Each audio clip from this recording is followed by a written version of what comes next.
యేసు నామములో వీడియో చూస్తున్న మీ అందరికీ నా హృదయపూర్వక వందనాలు తెలియజేస్తున్నా. ఈరోజు దేవుడు వాగ్దానం, దేవుడు మీతో చెప్పమన్న మాట. ఆయన మాటకి మనం ఎప్పుడైతే విధేయత చూపిస్తామో దేవుడు మనం దీవించాలని దేవుడు ఆశ కలిగి ఉంటాడు.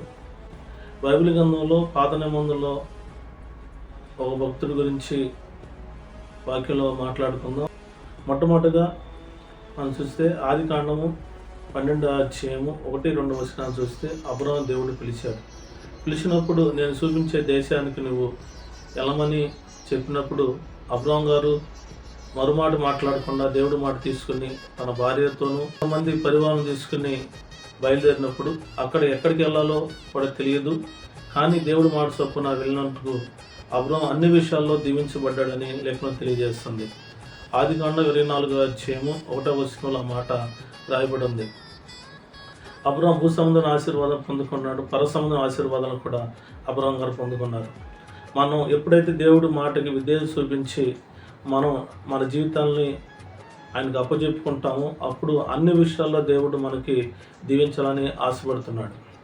ఈ వీడియో చూస్తున్న నీవు దేవుడి మాటకి లోబడినట్టు అయితే నిశ్చయంగా దేవుడు నిన్ను దీవించాలని ఆశ కలిగి